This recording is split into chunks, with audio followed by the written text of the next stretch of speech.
Labas. Čia antras video apie neurolingvistinį programavimą.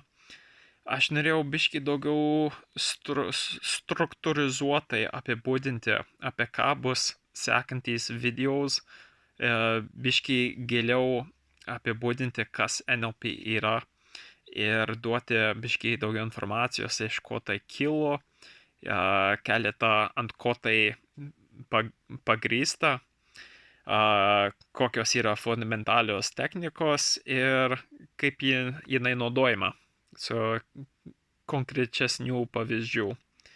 Tai tiksliau pasakant, neurolingvistinis programavimas tai yra efektyvių elgesio modelių sistematizavimas ir subjektyvios patirties struktūros analizė. Tai sieja mintis, kalba ir elgesio paternus pro suvokimo prizmę. Ir tai yra gan sudėtinga, kaip apibūdinu dabar, ir visas tikslas šito sekančios video su šita tema yra atskleisti, ką visą tai reiškia, nes čia yra labai daug pasako, labai trumpai. Ir NLP bando apibūdinti, kaip suprasti, kaip mūsų pasąmonė sukuria mūsų realybę, kas vyksta prote.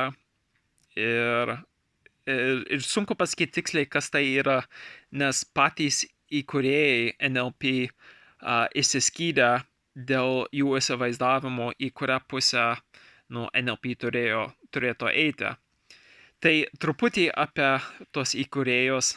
Pagrindinis gal įkūrėjas Richardas Bandleris, jisai pradėjo mokintis, jis pradėjo modeliuoti psichoterapeutus ir jis pastebėjo, kad labai dauguma psichoterapeutų dirbo su pacientais daug metų ir pastebėjo, kad pas daugumą jų mažai pastebėjo, kad kažkas pasikeistų, kad galiausiai atsirado toks neišsakytas įsitikinimas, kad psichoterapeutai gali pamažinti gal simptomus, bet negali visiškai panaikinti ir pakeisti tai. Bet buvo kai kurie, kur labai efektyviai galėjo ir jie patys negalėjo apibūdinti tai, ką jie darė, kas veikia. Ir NLP išaugo iš jo stebėjimo šitų žmonių ir NLP iš dalies yra praktika modeliuoti tai, kas veikia, modeliuoti žmonės, kur kažką efektyviai daro, kas norima išmokti, kad galėtų išmokti patiems tai daryti ir nukopijuoti iš esmės, kad pasiekti jų tikslus. Tai šitas viskas vyko 70 metais, prieš virš 50 metų. Ir jisai stebėjo vieną tokią Virginia Satir gal lietuviškai. Ir jinai dirbo su šeimomis kaip terapeutė. Ir jisai pastebė, kad ką jie darė, labai efektyviai palietė ir įveikė pokyčius pa žmonės, bet kaip minėjau, ji pati negalėjo apibūdinti, kas tai buvo, kas veikia.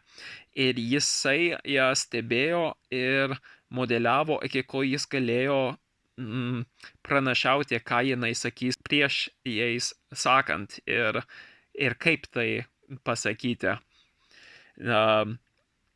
Ir čia vienas iš 3 pagrindinių, kaip sakyt, šaknų įkvėpėjų, iš ko išaugo neurolingvistinis programavimas. Ir antras buvo iš Gestalto, kaip sakoma, tėvo Fritzo Perlso. Ir Gestaltas remiasi ant tikėjimo, kad žmogus yra geras ir tai, kas stimuliuoja žmogaus charakterį ir kaip jisai interpretuoja savo realybę, nulems, kaip jisai reaguos. Ir toliau, kad žmonės nėra jų mintys, reakcijos, tikėjimai ir taip toliau. Ir daug kalbėsime apie tai, kaip aš vadinu mūsų programos, kad mes nesame mūsų programos, tai yra išmokti dalykai, kurie įtakoja, kaip mes reaguojam, bet mes irgi galim įtakoti, kokias programas mes turim. O trečias pagrindas, iš ko NLP išaugo iš hipnozės tėvo, modernios, tai iš Miltono Eriksono, kuris turėjo savo įvairius principus, kurie padėjo jam įveikti pokytį per netiesioginį autoritetinį hipnozės būdu, bet būtent naudojant neaiškius pasakymus, kur leisdavo žmonėms suvokti jo žodžius taip, kaip jiems atitiko. Ir čia yra hipnozės kalba, tai, ką NLP dažnai naudoja savo metoduose ar technikose. Ir čia viskas bus, nuskirsiu atskirus videos daug šitom temom.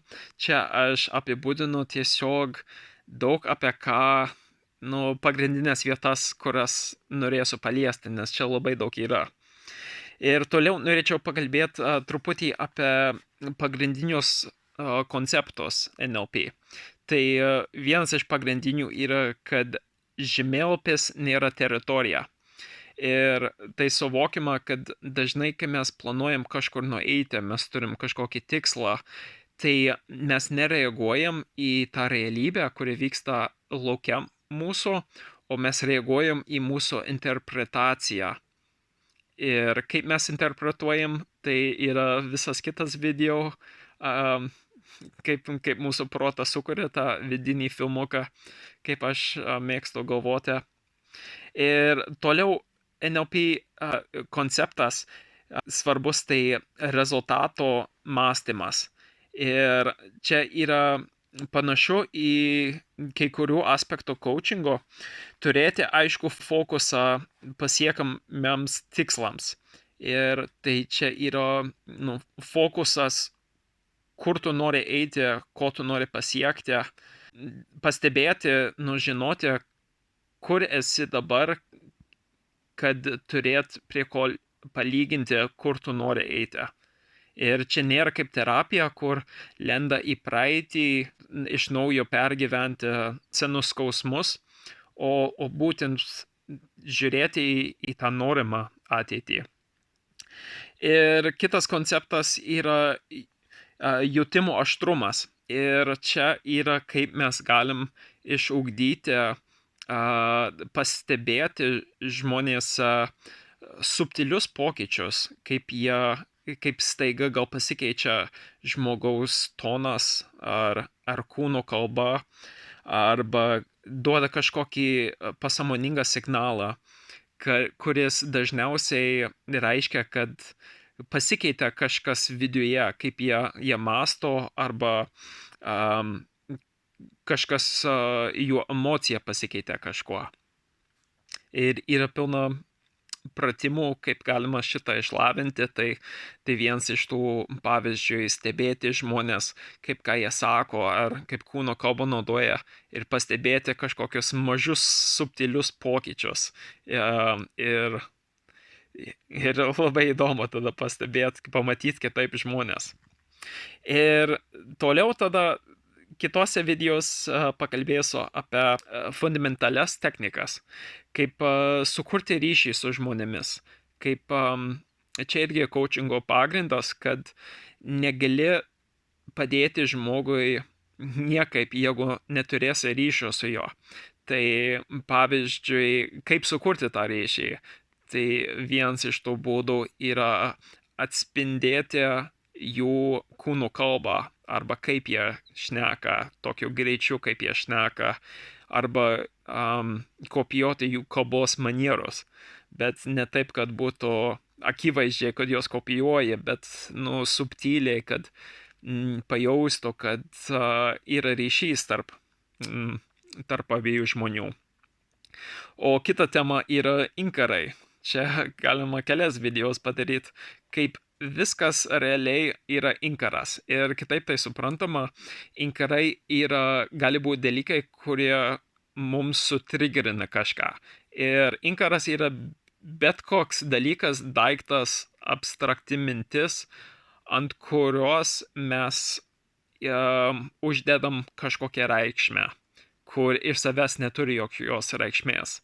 Tai kalba yra pavyzdys šito, nes mes paimam kažkokį garsą, paimam žodį knyga, kur jeigu nežinotum lietuvių kalbą, tai būtų tiesiog garsas, garsai, bet per kalbą mes įprasminam tą žodį, kad kažką reikšto ir visiems žmonėms bus skirtingos reakcijos šitiems žodžiams.